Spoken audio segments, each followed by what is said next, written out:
What up, everybody? Welcome to another episode of the Zoommates podcast. This is the podcast where we're just trying not to get canceled. I'm one of your hosts, Nick Eden, and live right to my side, my main man, 100 grand best friend for over 20 years. In the streets, they call him Cinco de Villa.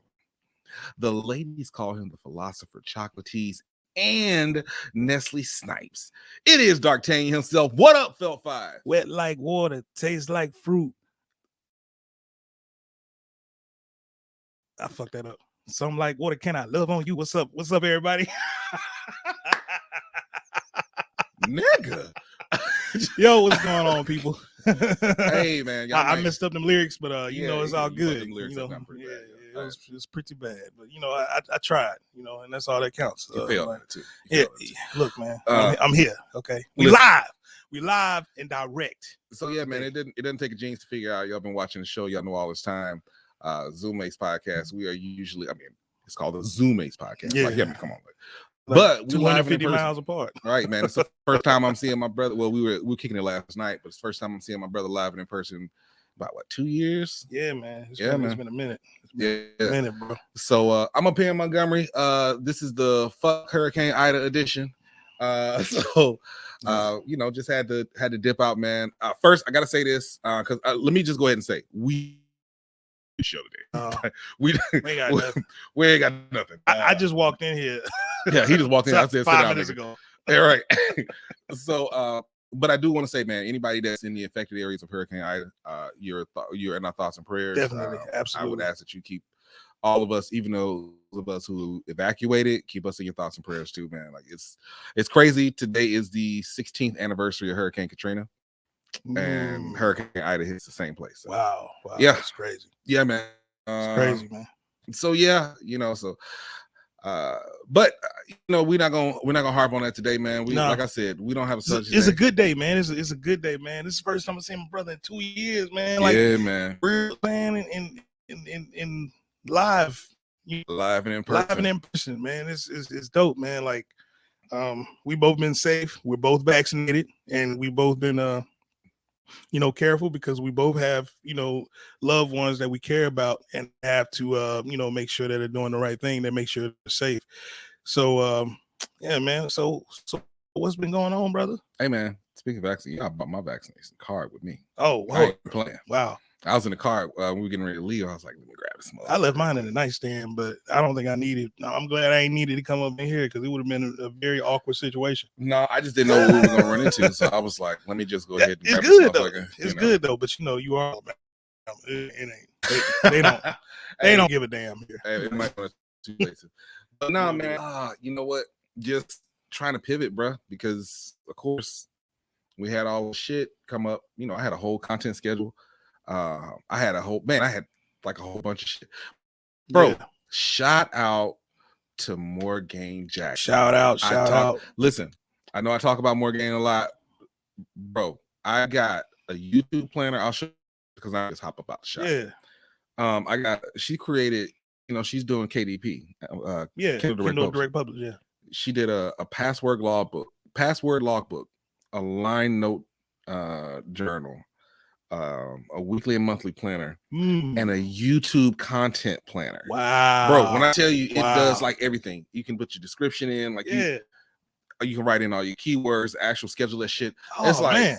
I was like, bro, like this shit is great. Like this is everything I need to kind of like simplify my life. Shout out to Morgan for having the insight to understand how important organization is. You know what I'm saying? Because like brothers like me, I'm a straight up like creative. I fly by the seat. I don't plan a lot. I do, and a lot of times I get in trouble with my wife for that because she'd be like, "You just don't plan anything. You don't. you don't think about anything." I'm just like, "Yeah, man. I just do stuff, man." Like, nigga, I mean, you know, the voices it did it for me. I mean, we've been together a minute, so I mean, I should know what she sounds like. But yeah, man, like, you know, shout out to Morgan. Yeah. You know, and the insight and the forethought to present that, especially for YouTube, because I think that there's definitely a hole in the market for something like that. You know what I'm saying? Man. I mean, even because for me, like obviously when it comes to description and stuff like that, you want to make sure you have it, you know, where you can copy and paste it into YouTube, Yeah. but being able to just kind of sit and write it out when you're just like putting together content. Yeah. Because I try to tell folks, what we do is not easy. I know, like, again, me and Felt, we get on here, we around, we talk about some serious subjects. Yeah. And generally it's pretty good, but I mean, this shit is still a lot of hard work. Yeah, it's a commitment. You know what I mean? It's a commitment. We try to be as consistent as possible. And always work out like that. Yeah. I mean, look, man, we have a lot going on in our personal lives, and that's why you guys need to hit the subscribe button, hit that like button, and you know what I'm saying, like, help us out, man, because look, we can bring you more content.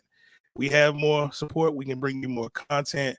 You know what I mean? We'll have a bigger leg to stand on, as they say, in order to do that. So, help us out, man. I looked at one of my homies from he was on a podcast called, shout out to the Black Astronauts podcast. He was on a podcast called the Black Astronaut Podcast, and they kind of branched off and they're doing their own things now. But he started a YouTube channel, and it has not even been a year. Brother got 100,000 subscribers. 100,000 subscribers. And I mean, I've talked to this brother, like, he's, what I'm saying, shout out to Feek Blurman. What say then, nigga? Damn, man, bro. Shout out to Feek Blurman. You know what I mean? Shout out to the Black Astronaut Podcast. Shout out to Aaron VAP. You know what I'm saying? Polo, all them cats, man. You know what I'm saying? I know it's all love. Yeah, man. So what's up, man? Man, listen, a lot of niggerdom going on this week, brother. Yes. And when I say now, niggerdom, what particularly are you talking about? Because niggerdom covers a broad spectrum of fuckery. I'm speaking in Bohemian Pig, like niggerdom, meaning dumb niggers. There's some dumb nigga shit going on this week.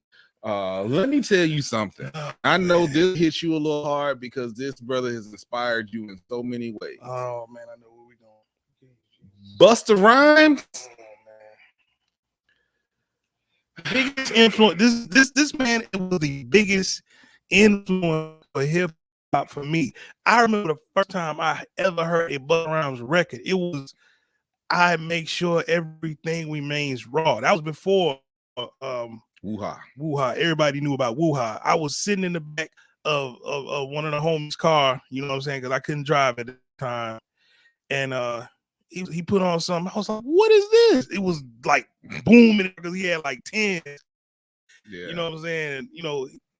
And it was booming. I was like, dog, I don't know what they were, but everybody they probably were in JBLs. But I was in the car and it was like, woo, on time, showing you the rhythm as I get recording, bro. And I was like, what the fuck is this? He was like, you don't know your Busta Rhymes? I was like, no, but I would like to know. Ever since then, I was hooked on Busta Rhymes' music. You know what I'm saying? Yeah. I bought all his albums. Somebody stole my CDs, and I rebought all his albums. So that's commitment. Because once shit got going out, hey man, it was a great start. I mean, artists like him, Outkast, you know what I'm saying? Like those are staples for me. So I always bought those. There's those only one artist that I bought their CD multiple times. Yeah. As Yet. This is such an R&B cat right here, man. R&B cat, dude. That As Yet album was fucking flawless. Let me tell you something. I owned the cassette. First I owned the cassette. Then I got the CD. Somebody stole the CD. Bought it again. Then I had to wait because it was out of production on the coast. Wow. But my cousin, for real? It was like, man, dude, let me tell you something. The coast fuck with As Yet. The coast fuck with As Yet hard. Them niggas sold out. My cousin ended up having to send me one from Atlanta. And then and made me send her money. And then maybe like 5 years later, I bought it again. Wow, that's crazy. But that's the only one. The rest of that shit, I'm like, it's a wonderful memory. It's a couple artists, like I said, Busta Rhymes, Outkast, like Camp Low when it came out. I was the only one in Alabama bumping Camp Low for real. You still are. I still am. But anyway, but that's besides the point. My man Busta Rhymes came out his face, to say that the government policies are weird and fuck your mask, as he says. And I'm like, yo, bro, like, what are you doing? This is literally, you're literally being the most irresponsible right now. This shit is saving lives. You know what I'm saying? One thing not to get vaccinated, you know, which I don't agree with at all. It's a whole nother level to say, fuck your mask because a chick can't see how I smile. Face. I can't see your energy. A chick can't see how you smile. I used to have to do little things with my face in order to get her to know that I was feeling that she was feeling her. You know what I'm saying? So fuck your mask. I'm like, man, bro, y'all, what are you talking about? What are y'all, bro? What are y'all talking about, man? Like, y'all, was that accurate though? That was accurate. That was accurate. Fuck your mask. I legit felt like we were I would hope so, man, because I've been listening to the motherfucker for 25 years. So I would hope so. Hey, man, look, let me tell you something. Here's the deal. We talk about government policies and we talk about all this shit. You know what? I'll say this much. I'm at a point now where, and listen, if you're an anti-vaxxer, if you don't like wearing masks and you watching this show, this might be the point of the show where you just say, you know what, I'm going to stop listening to these niggas. And quite frankly, I'll get it. Listen, I don't care, truly do not care whether or not you want to be unmasked or unvaccinated. I feel like at that point, you've made your decision. And you got the right to make your decision. I respect it. I'll say this much, though. When you are a person like Busta Rhymes and you form that influences people, as large of a platform as he has, like that's that's where it starts to get dangerous. And again, if you make the decision, if you make the decision, all right, cool, that's your business. I have no sympathy for you if you get sick. None. We can call it cold, we can call it callous. No sympathy, no empathy. Whatever happens to you, happens to you. This is the part where I would insert the video clip. If he dies, he dies. Like, not being funny, because at that point you've made a decision that the uncomfortability of fuck the vaccine, not even wearing a mask, just not uncomfortable about it. That's next level stupid. But at that, that's selfish. Very. It is selfish. And before anybody gets on this page, anybody asks me with that bullshit talking about 99% survival rate, you also have a 99% survival rate of somebody shooting in your shoulder. So maybe I should just pop one of y'all motherfuckers in the shoulder, because you'll survive that too. Just because you can survive something doesn't mean you want to. And also, you do know that 99% survival rate is a principle and talking point that you guys have been fed, right? You do know that. So just know that's what you're signaling. That's who you're signaling when you say that. So I mean, I don't, because I honestly think some of these people don't know. That's why I have to say it. Well, see, the other part of it is, again, it's very selfish because it takes away from the folks who've actually had COVID. Yeah, it takes away, including me, who's actually had COVID. And I'll say this much. I mean, not to put your business out. I remember how long it was before you finally started to feel over like 50%. Yeah. After you no longer had it, like that shit was like, bro. I remember very distinctly, just like days. Just I didn't want to talk to you too long because you were so winded. Like, and this was week after you had been. This is after I started back working. Yeah. After I started back working, like you could tell in your voice like you weren't all the way back. Wow. That shit's man. This shit's not. It's not a joke. Yeah. But if y'all want to make that decision, you have every right to make that decision. But here's the thing. If you and you may get it and you may even be asymptomatic, but that doesn't mean everybody around you will be. Yeah. And I don't wish that on somebody, but the reality is this: if your parents get it because of you and your selfishness, if your children get it because of you selfishness, if your spouse get it because of you and your selfishness, I have no sympathy for you. I'm gonna pass right by your Facebook status. I don't care how long we've known each other. Not one goddamn like, because you made that decision.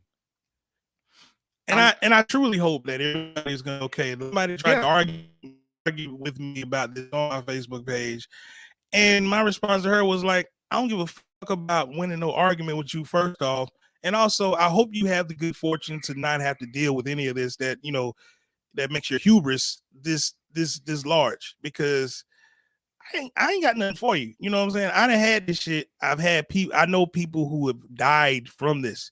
You know what I'm saying? Like shit hit a little different when you know folks have been taken out by it. Is hit differently. You know what I'm saying? I'm gonna say something real personal, man. Like the brother who's done my taxes for years. He's longer here. You know what I'm saying? Brother was in great health. You know, no longer here. You know what I'm saying? I'm not, and not just him. You know, like another family member who I'm not gonna say also has succumbed to COVID. You know what I'm saying? This is not a fucking game for me. This is not a game for me. Like, I have a 3-year-old daughter who can't be vaccinated. You know what I'm saying? So you motherfuckers walking around here, and if you put my child at risk, man, like, fuck y'all for real. Yeah. Like, and if you're also talking about on a fucking soapbox on Facebook, and if it's about you guys talking about opinions, motherfuckers are talking about opinions when we talking about people's lives, talking about focus on the living. Fuck that, bro. I cannot believe focus on the living. That's the most callous, self-centered bullshit I've ever heard in my life. Yeah, man. That was, yeah, man. Like, there's some people who are absolutely reprehensible, and that's one thing that this pandemic is really showing. Yeah. Oh yeah, man. You know, people who you thought that were cool, like you find out you really. That's one thing about these last 4 years. The political spectrum and these last 2 years with this pandemic have really exposed a lot of people, man, for being stupid, being callous, being uncaring, being, you know, narcissistic. It showed all of it. And here's a part of it, and this is why I always say that there's nuance to everything. I know people. Hell, there are people that watch this show that are not vaccinated, and I've heard the reasons for why they're not vaccinated. I will. They wear masks. I was just about to say they wear masks. I mean, so I can't. I'm not mad at them, because see, one in particular sticks out to me. We actually had a conversation, and what she said to me, she was like, "Listen, I'm worried about the short-term and long-term effects of this vaccine." And I get it. And she was like, I'd rather just a mask and socially distance. I don't go anywhere. My kids don't go anywhere. You know, I don't want anybody else in danger, but I also don't want to put in danger. But see, that's the thing. She cares about putting people in danger. Exactly.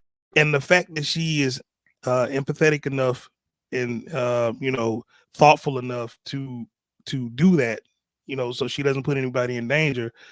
You know, I still don't agree with not being vaccinated, but you're all right with me. You know what I mean? Yeah. You know, just stay away from me. stay away. Boy, that level just went red as hell.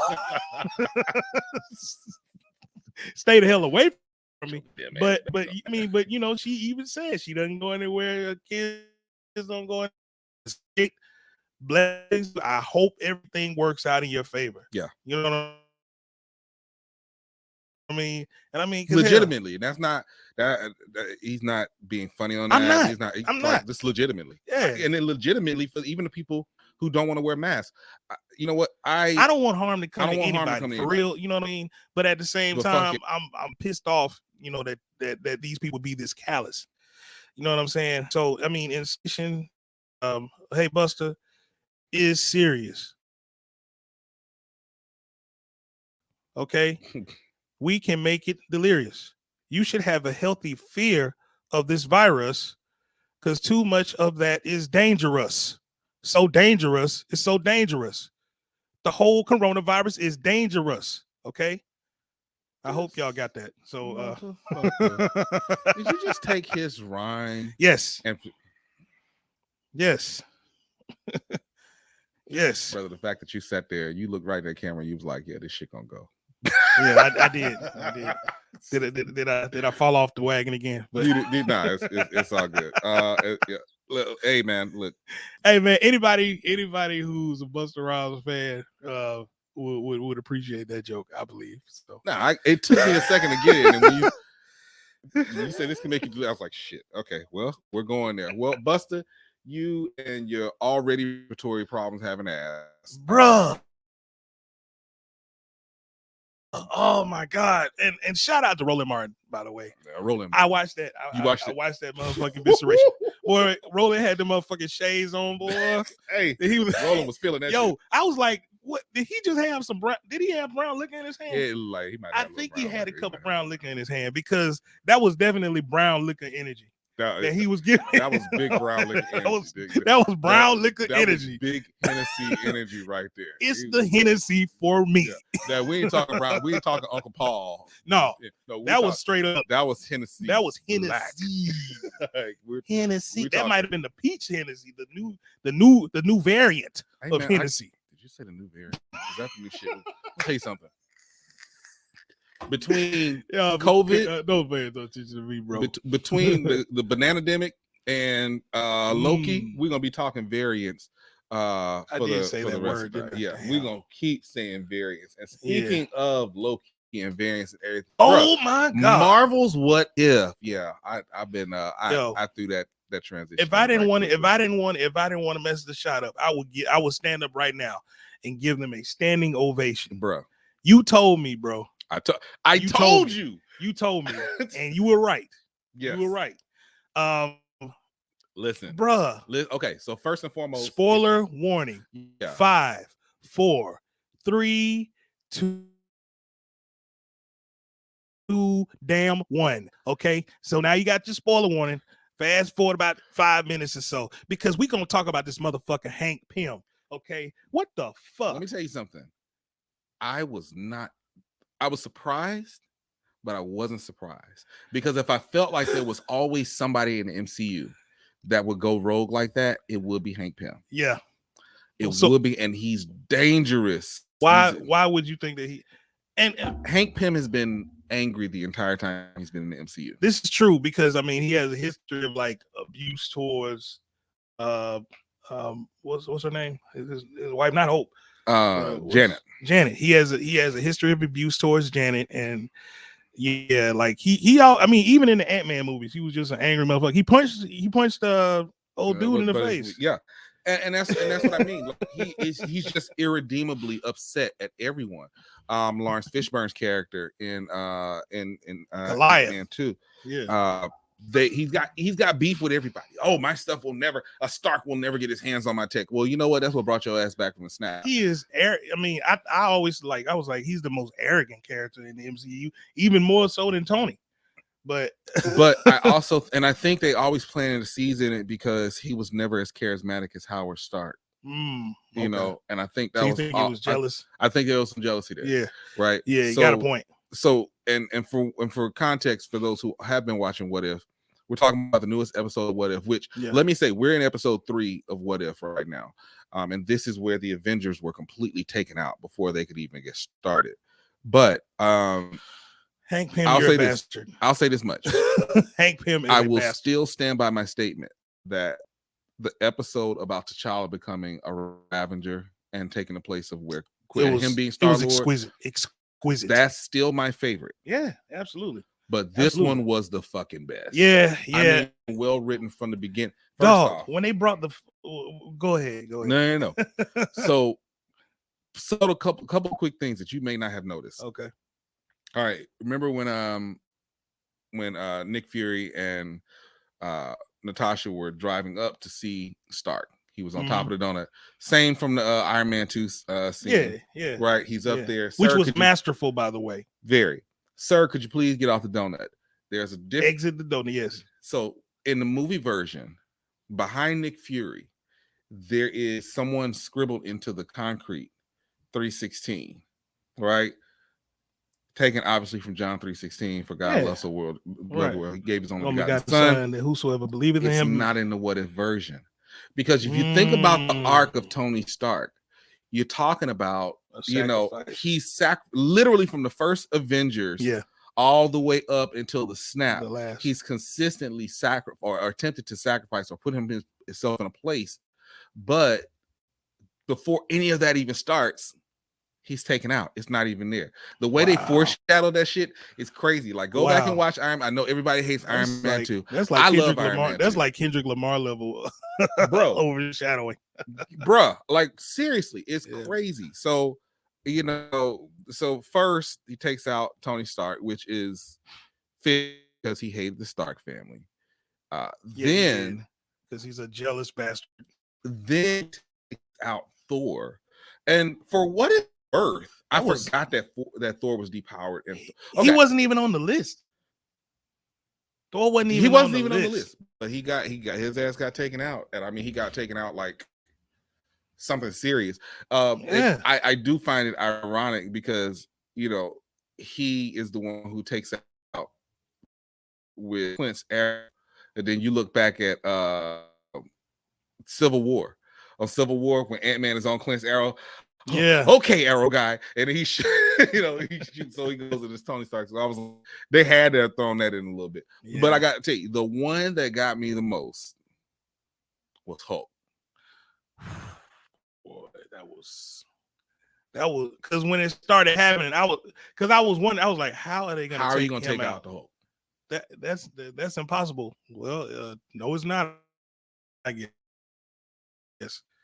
That was, he literally enlarged that dude's heart, and dude just exploded. Hey man, I'm sorry.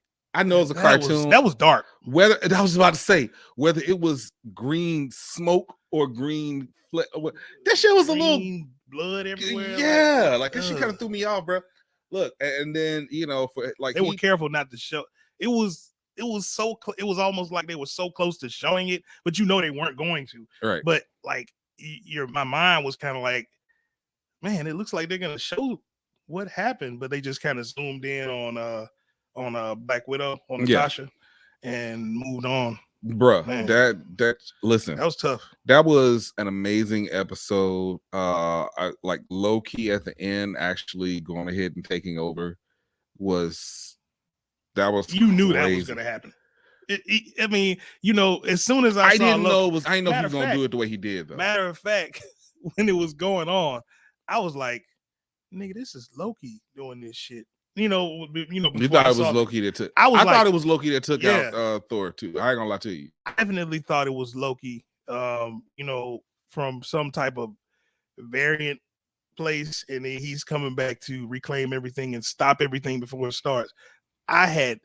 When they pulled this word when Hank showed up, and didn't Hank have the suit on that he had the yellow jacket suit. Yeah, he had the fucking yellow jacket suit on. Which I am still pissed about that because, you know, as somebody who read the comic, like the yellow jacket suit far outdoes the Ant-Man suit. Absolutely. And I'm like, bro, that cannot just be in there for one fucking movie. Yeah, man. That yellow jacket suit is killer. It is. It needs to be locked away where nobody can get to it. But it's got to come back in some version. Even more so than the Ant-Man suit was locked away. It definitely, because that is irresponsibly dangerous. They need to shrink that motherfucker subatomic and just let it go. Hell no, because then it'll end up with Kang. Oh yeah, that's right. You can imagine one of them crazy ass Kang variants with the yellow jacket suit on. He's already damn near unstoppable. Like, Jesus, I think I might fuck somebody up for real. Oh my god! But no. So yeah, great. I've never been excited about seeing Captain Marvel, and I'm gonna get on that in a second topic in a second. Cancel Nick Eden. I'm just joking. Right. But to see Nick Fury, you know, wipe off the shield there, and then you see Captain Marvel, I'm like, that would actually be a strong ass team to start. If you start off with Captain Marvel and Captain America, I need an Asgardian powered Nick Fury now. I need it in my life because I loved to see it. We love to see it, man. Like, I can see that, dog. When he was beating his ass, I was like, yes, whoop this motherfucker. So ass and talk to Samuel L. Jackson shit at the same time. Wow. I'm trying to think at that point, who else could you have? You love to see it. Because that affects so much, right? It's so much that doesn't happen. Well, Rhodey would have the war machines. By that point in the Iron Man, he wasn't even in this episode. He wasn't, but by that part in the arc, you know, he already had that. Because remember, he fought with Tony, the scene before he was on top of the donut. So he would have had the war machine the War Machine suit, and Justin Hammer would have been done. So you could have had Captain America, War Machine, Captain Marvel. Right. You get what I'm saying? Like that's a strong team to start off anyway. Yeah. Yeah, that's a pretty goddamn strong team. And if they would have went and got Yelena, Tasha's sister, you'd have had enough. Hey man, that's I'm ashamed to say this as a Marvel fan. I'll say it anyway. I haven't seen Black Widow yet. Haven't seen it. But it's not because I don't want to see it. It's just because I just had I don't know how to explain it. Yeah, I'm gonna rectify that. But that's all right. Next show, I'm gonna start doing Black Widow spoilers on your ass. So you see how it feels. Don't do it. I gave him a 5-second warning, man. I gave him a 5-second warning. I don't give a fuck. I'm sorry. If you have Disney Plus and you have not watched up till now these 3 episodes or whatever, I mean, bro, it's as we're recording this, it's Sunday, August 29th. The shit came out Wednesday. If you have not watched that 30-minute show in all this time, but you're taking an hour to watch us today, which we appreciate. Hey, we appreciate it. Go ahead. Press that subscribe button and hit that like. Thanks. Click the bell for notifications so that you know when we go live with another episode of the Zoommates podcast. Absolutely. Let's do it. Anyway, so yeah, like I said, what if amazing show. Captain Marvel, let me go ahead and say this. And this has nothing to do with kind of this fringe vocal minority of men who are very clearly being misogynistic towards Captain Marvel. I've always found Captain Marvel boring in the comics. I found the movie boring and shoehorned in. I'm not the biggest fan of Brie Larson, and I am so glad that it's shaping up that the next movie she will be gone. I'm more excited about Miss Marvel.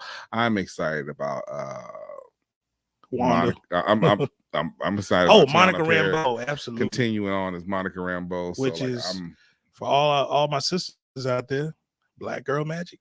Literally, man. Let me tell you something. That's a gorgeous woman. That is a gorgeous woman. She's the only reason I watched those few episodes. Badass. Yeah, she's already a badass. But I mean, when she gets the full scope of those powers, she's going to be unfuckwittable. And now that what's the name of it?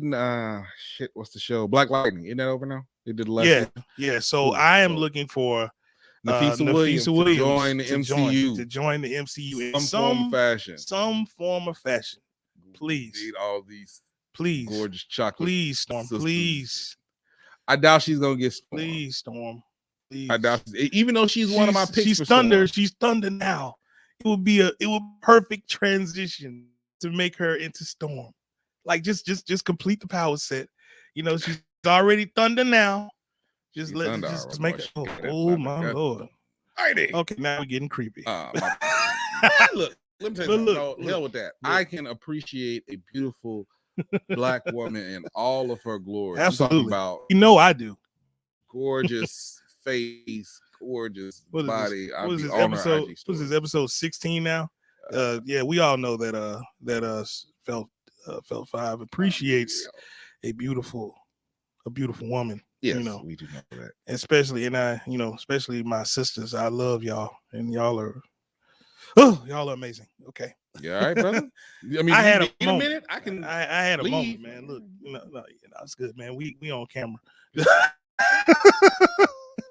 gonna go ahead and step up. We on camera, man. But anyway, I love y'all. I love y'all. Thank y'all. Hit that subscribe button to hear me love on y'all even more. Plugging shit away today. You know what I'm saying? Hey, I'm just saying, look, if you want to see me love on you, and I will love on you, hit that subscribe button, hit that like button, and hit that bell for notifications of the Zoommates podcast. Thank you. And bro, and are we done with this one? We got anything else to say about it? Let's move on, because it's starting to get a little creepy. Yeah. Like I just now you just said but you had just anyway. Look, man, I have in my hands the way. I have the truth. I have the light. We bringing you it got back. the Bible? In a manner of speaking, we have the way, the truth, and the light to get Nick gaming. Ain't gonna happen. God is good. He blessed us with the Nintendo Switch. He's gonna get Nick gaming. We gonna do it. Come on, nigga, please. Look, brother, we have to get Nick gaming. I have here. We gonna do this today. Is you know what I'm saying? Sponsoring this shit because we are giving them a lot of plug. We are giving them a lot of plug, but I'm just saying, look, I enjoy some good gaming, and you know what I'm saying. I feel like a person like Nick, the best way to get him gaming is for him to have something notable, because my man's is always on the move. He's always doing things. You know what I'm saying. We both actually always on the move. You know what I'm saying. I'll be moving around a lot too, so it's perfect for me. And you know, look, man, you can buy games on this. You can play so many decent games. It has memory expansion. You know what I'm saying? It's so much to this, man. Like it's so much to it. You got the kickstand. You can kickstand it. You can stand it up. You don't even have to have the controllers. See, look, the controllers, they disassemble, and you can hold them in your hand. It's convenient. You can be doing your other stuff. You could be doing a Morning Cup of Merch podcast, man. Shout out to Morning Cup of Merch. Hit that like, subscribe button, and subscribe to the Morning Cup of Merch podcast as well. Listen. So here's the thing. I think fundamentally that we're not understanding. It's not about the convenience of it. It's not about the number of games or anything like that. It's not about the device itself. It's got everything to do with the fact that I just don't like fucking gaming. Like, I don't know any other way to say it. There's just no way around. Bro, I don't do it. You don't like fun? It's fun, man. It you know, it's a de-stressor. You know, we all have stresses in our life, and we need to escape those stresses. So this is the way. This is the truth. And this is the light. And let me tell you something. It's not gonna work, because here's the thing: if I just wanted to de-stress, if I really just wanted to de-stress, then I just log on to OnlyFans. Speaking of OnlyFans, oh my God, I can. These motherfuckers. I give up. This was my last ditch ever, guys. Okay, we done. You probably won't hear this segment anymore. That transition just took him completely the hell out. But anyway, OnlyFans sucks now, so let's go. Well, no, you know, they announced, they're like, hey, we heard y'all. We're sorry. We're not going to take porn away. Now, if I had a sound effect with the applause, I would press it right now. Let me tell you something. So here's the reality of that's listening to your consumer base right there. Shout out to them for the pivots. They should have never stopped listening to their consumer base. What the fuck were they thinking? Boy, they pivoted like a big man down in the post. They pivoted like they was doing the pick and roll. Good analogy. I was trying to get my CT on. Yeah. Shout out to CT. Shout out to CT. Tangerine. CT all day. Yeah, they said, look, I tell you what it was a lot, and shout out to those content creators, because a lot of them hopped on other platforms and was like, yo, go in there and cancel my shit. And when they saw those cancellations, see, this is what I think OnlyFans thought. They were like, okay, we got some big name folks that have come over here. They're starting to do content, so now we can start attracting some more mainstream stuff. Yeah, that's cool. So guess what the base is built on, though. The base is, so it's just like, okay, prime example. We've talked about this before. I don't have a Patreon, right? Yeah, I have a Buy Me a Coffee page. Right, it's the same premise, but it's a different platform. It's just a different platform. Yeah, from a branding standpoint, Buy Me a Coffee aligns a little bit more with Morning Cup of Merch. Everything with Morning Cup of Merch around coffee, so it aligns a little better. What that means is I do take a hit in terms of the accessibility of Patreon, because what OnlyFans failed to get was how, and the numbers should show you this. You should be able to pull the data. If I'm already on OnlyFans, I'm subscribed to 10 creators, and then I find out Beyonce indeed did get an OnlyFans. Okay, it's just a simple click of another button, as opposed to me going to a whole nother platform, signing up for another account, putting in my information again. It's just a simple click of a platform because Beyonce's on OnlyFans. Yeah. As opposed, and I'm already on there, other creators. Right. I think they thought that it was going to be a bunch of new people that come and hop on because mainstream folks, lack of adult content, right? And then I think they thought that people were going to stay because those new, more mainstream people were coming on there. When in reality, almost everybody who's come on there that's more mainstream has gotten a lot of vitriol because of how they've essentially been the sex workers. Erica Mena gets on there, $20, $30 for posts or something like that. But then she's got this picture she's on Instagram. Same thing with what's the girl, Bella Thorne. I don't know why anybody wanted to get bland Mayo Barbie $14, $15 a month. Everybody has it. I guess. And then Bad Bobby or whatever the Cash Me Outside girl, the little child. She just, you some sick motherfuckers out there, bro. Ugh. She just turned 18. She is the OnlyFans. This motherfucker made like $1 million in a week. She's a child. I mean, look, was a category. Look, I understand. We're talking about the same, bro. We're talking about the same country where that's ridiculous. Stepbrother porn is a huge thing right now. So, bro, some sick motherfuckers. Yeah, dog. That's and for weird. the record, that's I can't weird. even watch my favorite porn stars that get into that shit because I like the storyline. That shit's not cool, bitch. You got stuck in the dryer. Get out. What are we doing here? What the heck? Why are y'all listening to this? What? But my overall point is, I'm just joking, man. I think that OnlyFans thought that the mainstream creators were going to keep the people out there and they could kick the sex workers off, which in itself is a reason not to trust OnlyFans. Not at all. If I were a popular content creator on OnlyFans, Patreon, at this point, there needs to be to me, this is where some of these porn sites miss a great opportunity.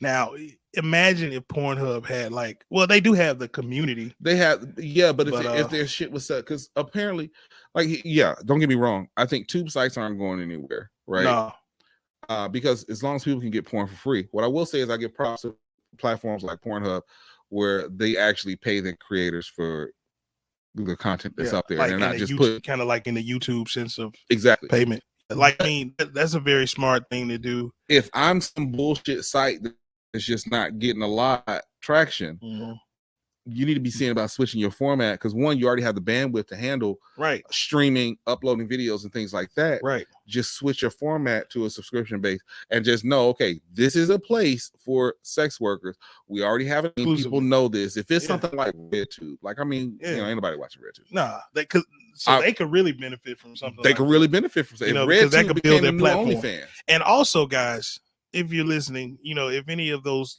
developers are listening, build an app. Please, for the love of God. I've been saying this for years, bro. That's my biggest gripe with OnlyFans. Even before we decided that that platform was garbage. Come on, man, build an app. It's 2021. Don't nobody want to go on the site, and go through this cumbersome list of stuff anymore. Build an app. Please and thank you. So I can't what can you say that shit? Yeah, man. So ultimately, OnlyFans proves that they're trash. They prove that they're the Robin Hood of and when I say Robin Hood, I'm not talking about Robin Hood as in the dude that Robin Rich gave support. I'm talking about the app. We're talking about the trading platform. Yeah, they prove that they are the Robin Hood of the porn space. And quite frankly, I do hope that there's another site that emerges that takes them out. Because if you do something like that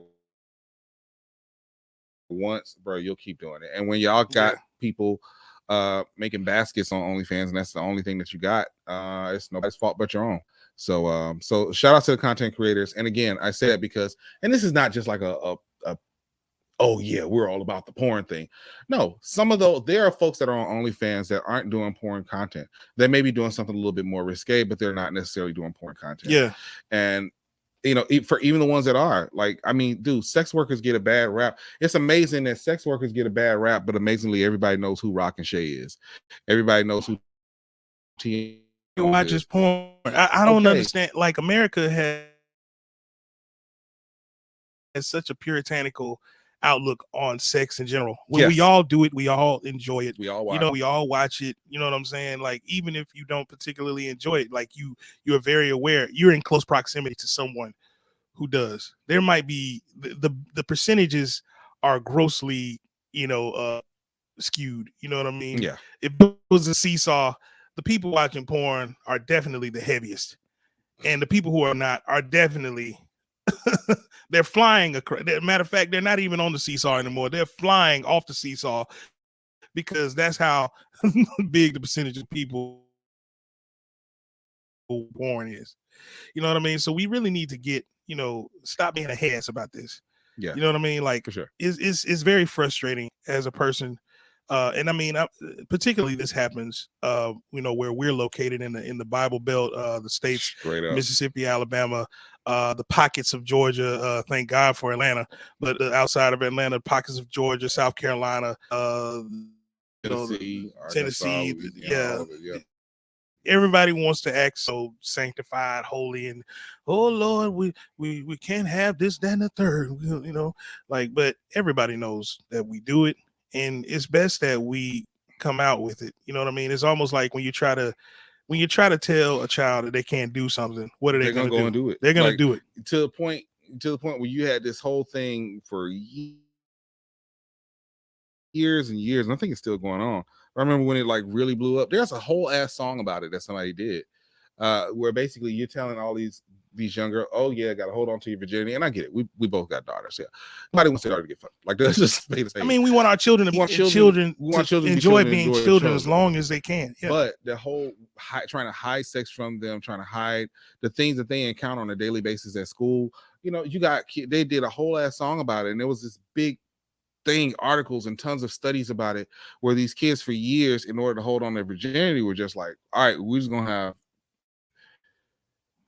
and they were like, they're like, oh yeah, it's just, oh yeah, let me give up my mouth and my ass, and this is like, so they're still technically virgins. They're still technically virgins. Do you remember? That's nothing but societal pressure. Do you remember the prom promises? I remember the prom. Did they have the prom promises at your school? Yes. That was the most ridiculous idea ever. They made us sign for anybody who doesn't know or didn't have to go through that bullshit. They literally had us sign a contract that said that we will not have sex on prom night. Why are we legislating people's bodies in this manner? Well, here's the funny thing. The most hormonal people, which are like teenagers in their late teens, by the way. That's what I was about to say, though. Even then, I was like, this is hilarious. I have no problem signing this. Want to know why? Because I am under age 18 and legally I cannot be held to this document. And as I go to this hotel room, I ain't sign it.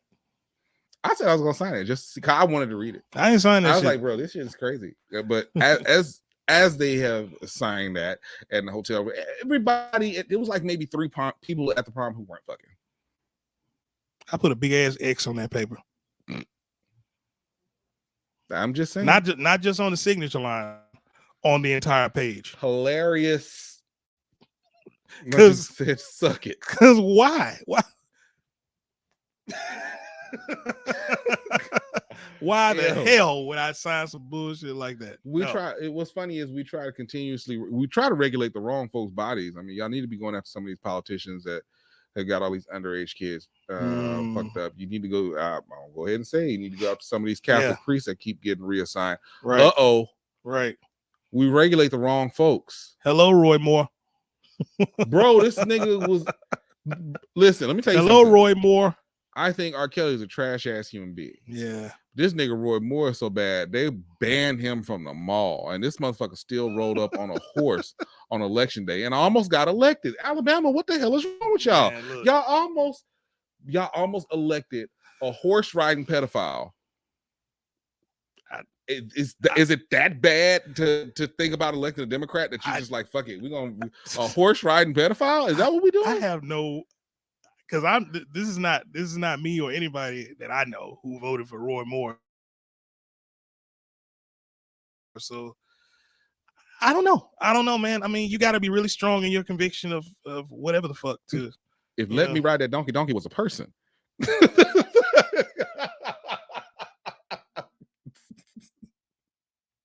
Yo, hey man, listen. Hey man, I don't have a go hot. I'm usually good about the damn transitions and shit. I don't have a go hot, but man, look, I was looking through the segments and I was like, okay, have you seen the albums that have been dropping from Black Ground lately? I have seen the albums that have been dropping from Black Ground. So I know that we have. I mean, because this is gonna be real loose, guys. Like I don't have anything written. Normally, I've written this stuff down.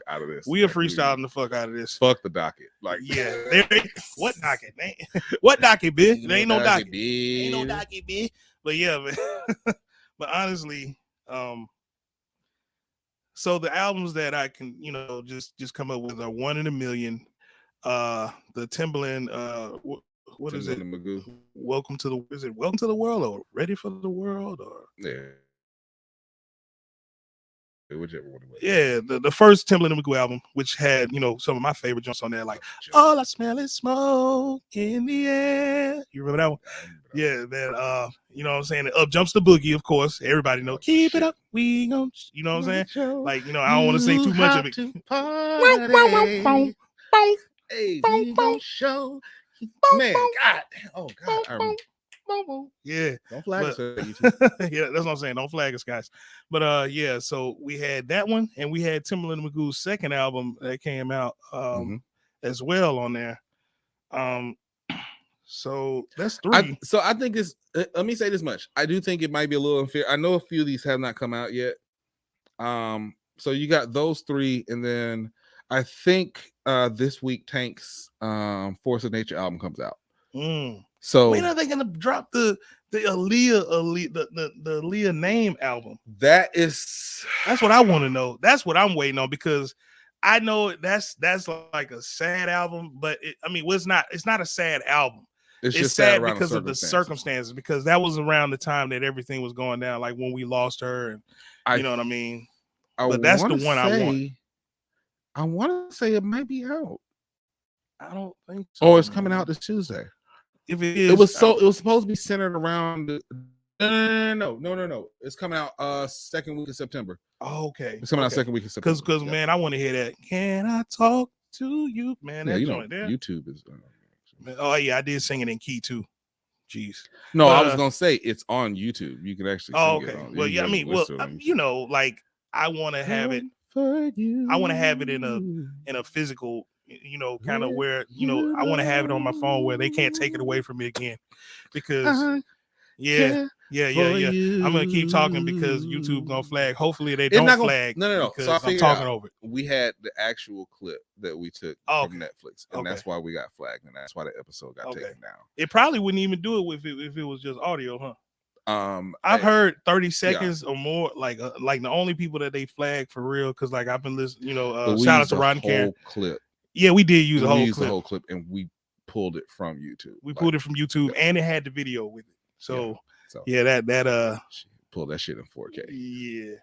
Yeah. So we can do that. We do. Can I talk? Yeah, that's fine. We got to do that thing where we stop it and then comment and then keep it going. You know what I'm saying? Fair use. Yeah. But so anyway, okay. So we got One in a Million. Plot on YouTube, right? So we got One in a Million. We got both Timbaland and Magoo albums, and then we've got Tank Force of Nature. Is that what we're looking at? Yeah. So right. I think out of those four, Nicholas, which ones go hot and which one goes home? We already know One in a Million ain't going home, so you might as well just get that out the way now. You don't own me, nigga. No, I'm saying, look, I'm speaking for the community, okay?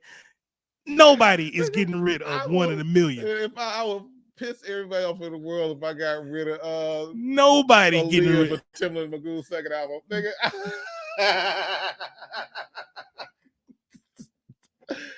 So I guess we know which one. So I'm being okay. preemptive. Let me just go ahead. Now, let me just say this much.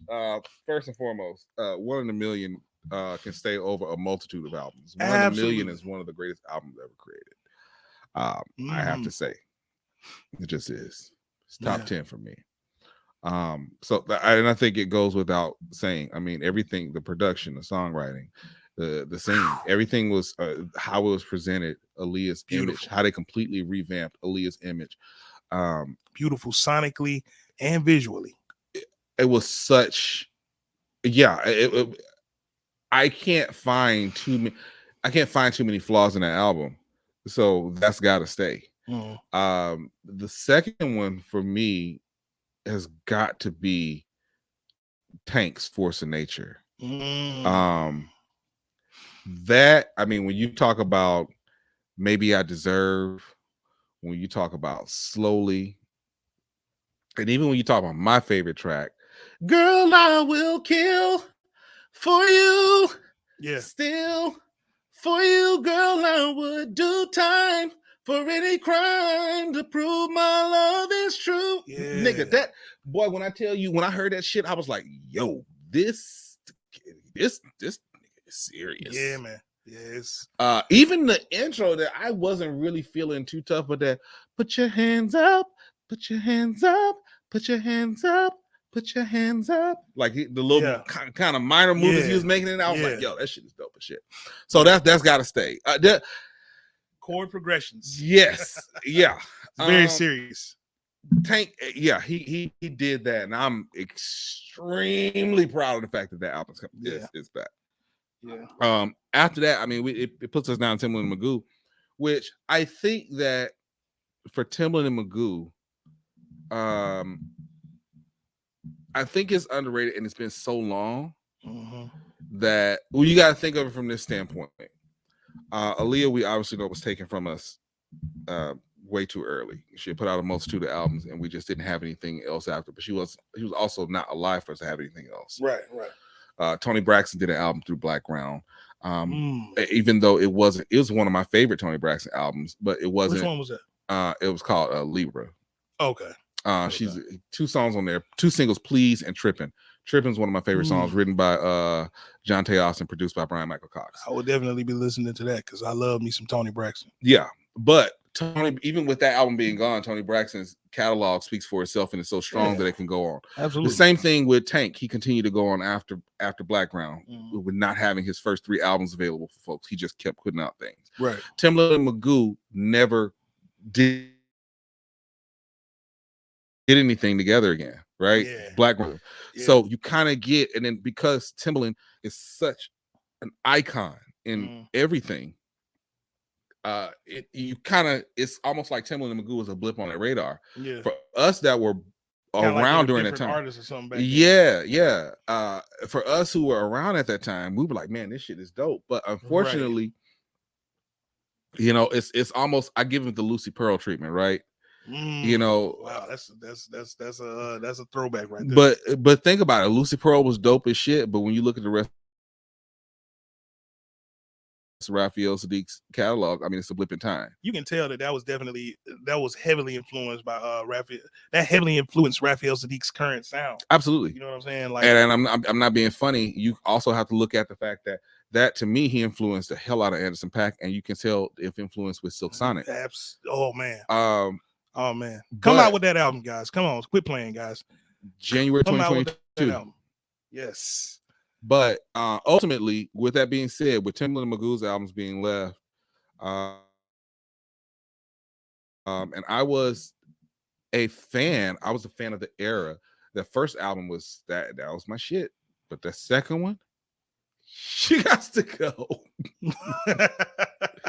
So I guess it's almost like the second Bill DeVoe album. Like you just wasn't nobody really buying Spooty Mac like that. It don't have Where Will I See You Smile Again on it. Oh, we don't need it.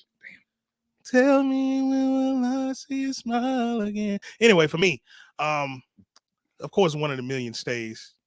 like I just said, no, nobody's debating that. For me, the second album that stays is Timbaland and Magoo's first album because there's so many hits on it.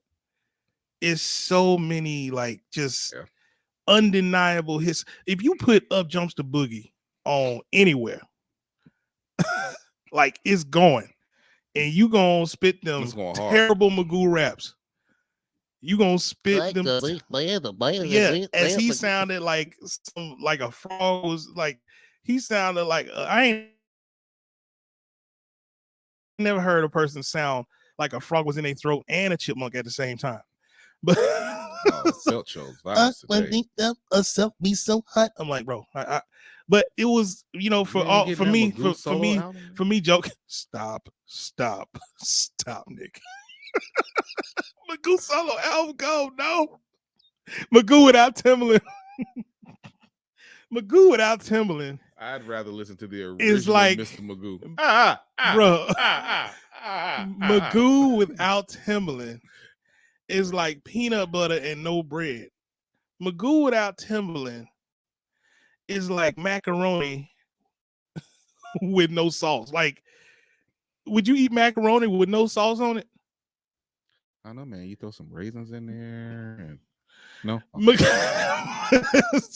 Yo, okay. Look at it like this. Magoo without Timbaland is like macaroni, dry macaroni with no water. Okay, how about that? would you? With macaroni, dog. You ever drink black coffee with no sugar, no cream? I'm the wrong person to ask about that because I have. No, I'm okay. Let's say if you were actually going for taste.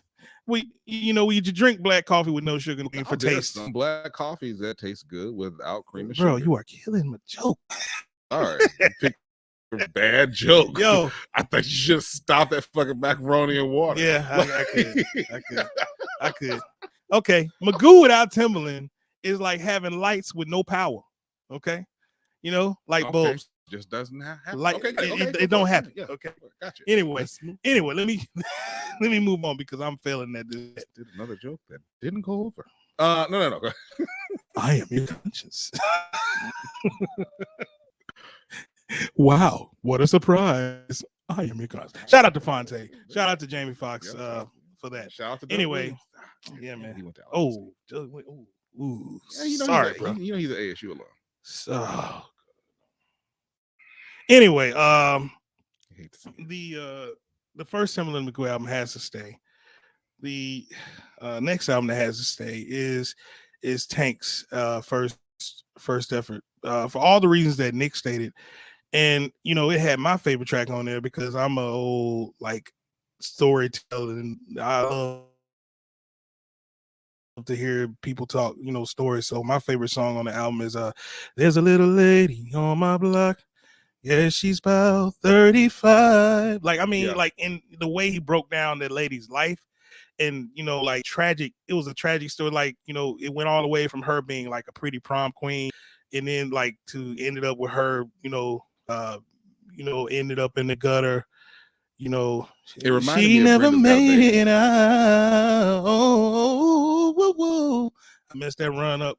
But that was a run, and I always tried to emulate that run every time I heard him do it. I was like, wow. I mean, so it was the singing and it was the storytelling at the same time. So that album has to stay. Yep. So as much as I love, most of Timbaland's production, he's an icon. You know what I mean? And actually, Tim and Magoo's second album was not bad. I mean, I will put it up against a lot of other whack albums that's out now. But when we come, I put Soulja Boy first album up against a lot of shit that's out now. I wouldn't go that far, but I would. Timbaland and Magoo's second album would be Soulja Boy's any album. I tell you that. Oh yeah, I tell you that. But yeah, man. So with disdain, I have to cut Timbaland Magoo's second album. I think it's called Welcome to the World or something like that. See, you don't even remember what the hell it's called. I don't. I don't. Well, this shit, I'm out. I don't. Is it called We Back? Something like that. Anyway, I listened to some of it. I actually listened to some of it yesterday. I just don't remember the name of it because I be doing a lot of shit and I got kids. So anyway, the second Timbaland Magoo album does not go hot. It goes home. But One in a Million, Tank's first album, and Timbaland and Magoo's first album definitely go hot. Yes, sir. They are the hottest. And listen, this is like maybe one of 3 or 4 go hots where we've completely agreed on it. Maybe not the exact sequence of what stays, but you know. And also, this is coming completely out of the hat. Like we ain't. Oh no! If you ask me about this tomorrow, I'd tell you the exact same shit. No, I'm just saying. I'm saying the go hot in general. The one that we picked was something that just literally was just on my mind, and I just decided to present it because we ain't have nothing else. I mean, it's okay because I got a great go hot for us for next week's show. Okay, let's do it. But so yeah, man, 1 up, 1 down. Felt 5. What you got up this week, bro? Oh man, you know what I mean. Trying to finalize this new business venture. To go ahead and get started. I took a big step yesterday. So you know, as the people say, you in the army now. I'm not in the army for real, but I'm just saying you in the army now because I'm going full steam ahead with this. So y'all wish me luck. You know what I'm saying? Hit that subscribe button, hit that like button, and we're gonna continue to give you guys content. Hey man, I think it might not be a bad idea if we vlog some of this stuff on the YouTube channel, right? Mm-hmm. Like if maybe some of the stuff dealing with this new venture, you maybe did a couple of video blogs about it. I can do a couple of things about some of the PLD content. Yeah. Because I think it is also important to recognize that we have a lot of folks that are listening to us that are entrepreneurs. Some of them are, beginning entrepreneurs and things that they try to, want to get into. So I think if they kind of see that from us, maybe that will inspire them on their own journey. I'll think about it because like it's a lot of stuff that you can't necessarily do for legal reasons and stuff like that. I get that, but just like maybe it's a couple quick updates. We hide bodies and stuff. We can't do all that. But just joking, guys. Just joking. These are just jokes. I just wanted to lighten the mood. Anyway, I think about it, man, because I had this thing where I want to always be known as the artist and not. I get it. I do. No, but we'll talk. Well, we'll talk off mic about some stuff, man. But that is a good idea. At least the mindset and motivation to be able to start it. Or even if it's not that venture, even some of the crypto stuff. Yeah. Like there's a lot that, because to be honest, there's a lot that we're both involved in. Right. So I mean, we are complete people. Yeah, absolutely. 100%. As for me, I'm gonna try to keep looking at news, make sure that I still have a hometown to go to. So man, let's pray, man. So yeah, man. Because I ain't got enough room for you to move in my house, man. Oh damn. Unless you want my daughter running around, throwing toys at you, be like, play with me. Let me explain something to you. I love visiting. I will never live in this motherfucker again. Can't blame you. If it wasn't for family, I wouldn't be here neither. I can't do it. I told you it's either Nashville or back to Atlanta on my list. Next places to go. I just want to be around my pops, and he ain't moving. So yeah, your pops just like, man, hell with this. But yeah, man. So again, 1 up, 1 down. We appreciate everybody taking an hour plus out of your day. Don't forget to like and subscribe. Instagram at the Zoommates, personal pages at Felt5 at Nick Eden. Yes, sir. YouTube, the Zoommates podcast, and for the audio version, head over to anchor.fm/Zoommates. We will see you all same time next week. Take care. Peace.